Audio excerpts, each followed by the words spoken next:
you for that question, Daniel. Thank you.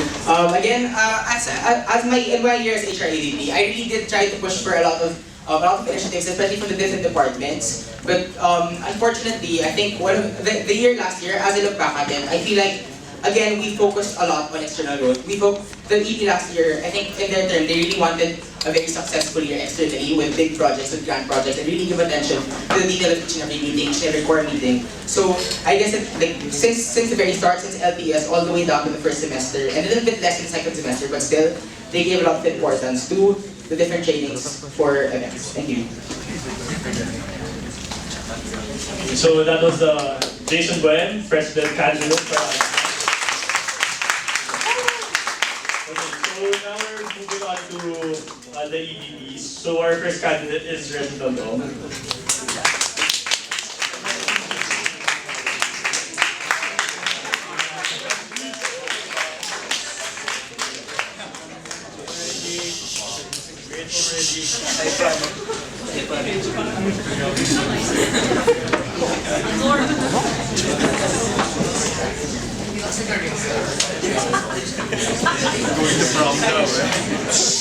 Guys, please listen. Respect the candidates, please. Thank you.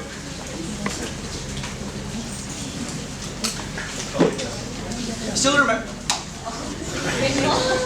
I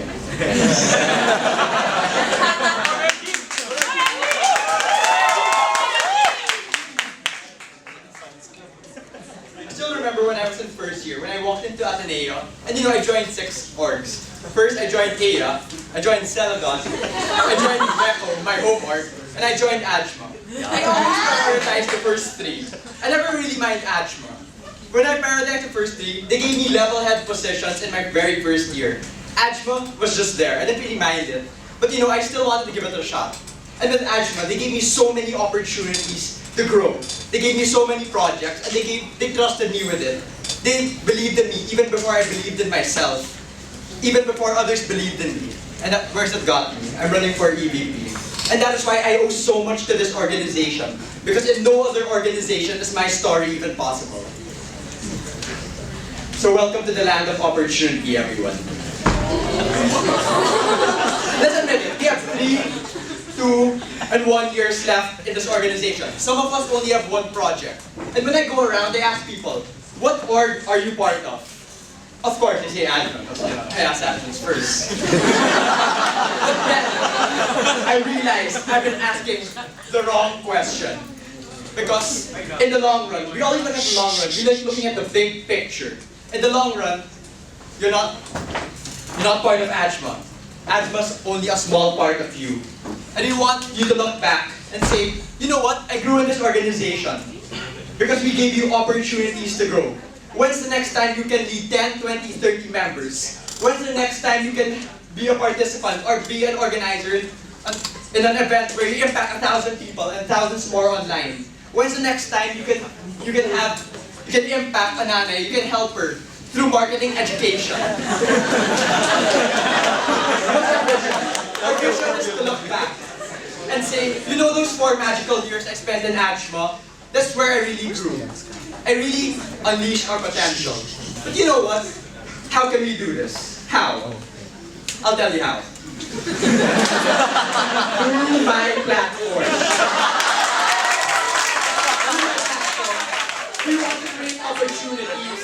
Project X is X deals liquidated in the form of a fundraiser. We want the JFO pool, we want the marketing pool, we want the creative pool, we want the PR elite to handle this project. Because we're giving them AJMA Force level opportunities. And it will help in their transition from subcore to AJMA Force. What other opportunities are we giving these people? We're giving them #finance. #finance is all the initiatives Nikki started this year and we implemented it. We'll still have 2 TBRBs. We will still have the JFO program. We will expand it. We will have a flexible curriculum for it. And we will still have the AJMA Enterprise, which we will rebrand because we're a marketing org.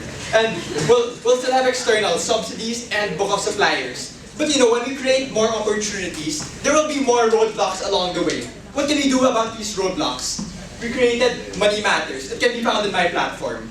Money Matters is a budget hearing where we sit down and talk to the members. because people don't realize the budget and what about it, what about finance protocols. And here we can sit down and talk about the protocols of OEVP. How can we appeal to them? And what other things do we have? We have the Central Accounting System Harmonization. What? Cash. And that's my platform as well. And in Cash, we have the book of suppliers. If you're Prog, if you're Log, if you're Reconcet, if you're Promos, you can look at this because you will need suppliers. And you can say, what, we bought from you last year. We can have a cheaper price. That's one way we can save on everything. And that can be found in my platform also. But you know what was really annoying? I've been saying my platform, my platform, my platform. But you know what? It's not my platform. It's the culmination of everyone I've spoken to. And you know what? When I speak to people, they tell me a lot of things. Reggie, I like the JFO program. We should keep it. Reggie, walang sponsors. Paano na? Reg, we need more money, you know. Maybe you can get a larger fundraiser. Or, bro, I can't sell my cupcakes. I have one message. I have one message for all of you. I hear you. I hear you. We hear you. And you know what? Let's do something about it. How? How? We will do this through Gatcha's platform. We will do this through Sean's platform. We will do this through Gabby's platform. We will do this through Patrick's platform. We will do this through our platform. Not mine, our platform. And with this platform, we can take Agile to greater heights. We can expand on what we did this year. And we can unleash our potential. I'm Reginald Domron here.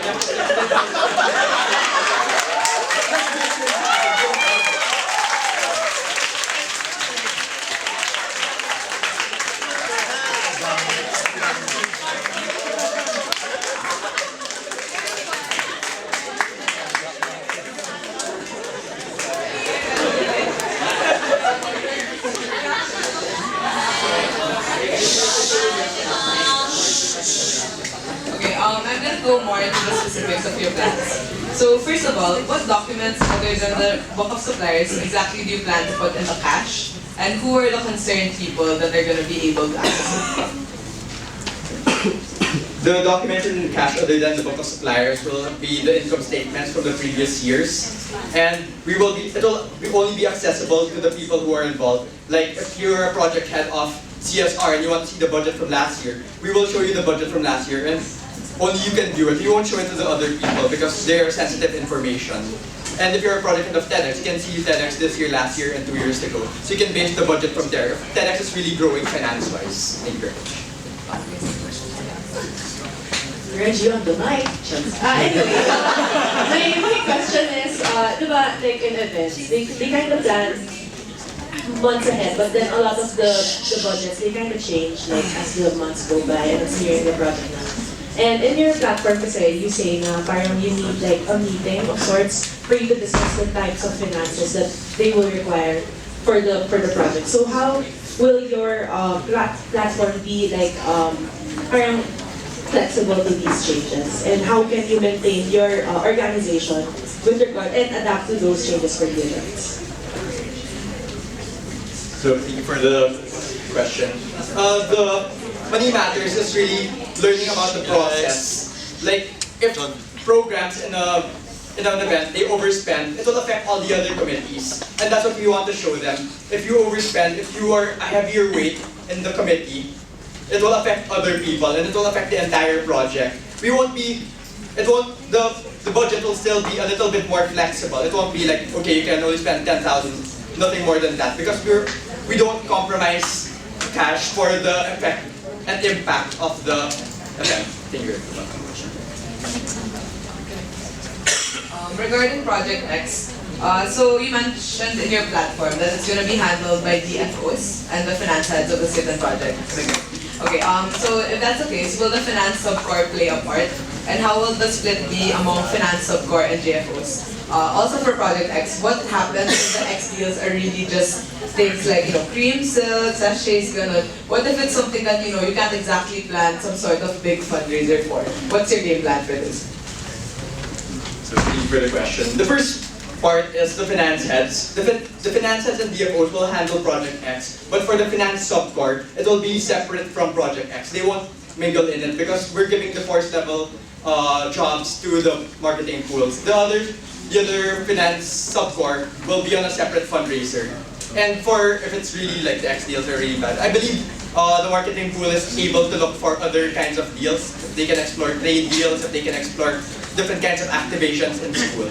So it's Hi Raji. Okay, so how do you plan to synergize Corel and Finance given that in terms of let's say communication or in terms of when there are no sponsors, how do you plan on doing all that? So thank you for the question. I think it's better we work together. Right now we're still working together on a document wherein it's inflow and outflow of cash only through sponsorships. But we can work together closer in asking companies what they need. Because sometimes when we market it to companies, they might say, oh, I don't like the deal. Maybe you can ask them, oh, what do you need from the Ateneo? What can we help you with? And Finance can help Corel activate it. Or if they want different kinds of exposure to Ateneo, we can help them with it. And for tracking expenses and tracking different kinds of sponsorships, I think we can work together on it closely online.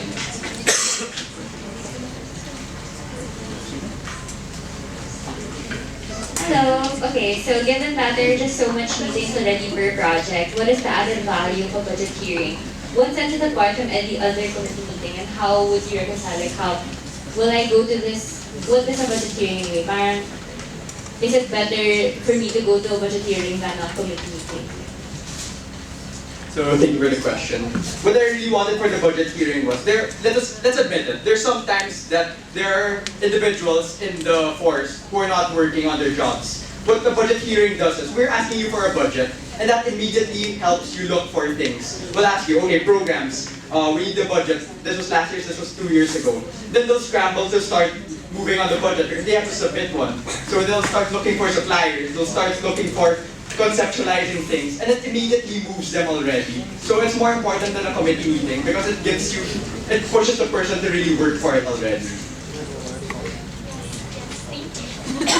Thank you.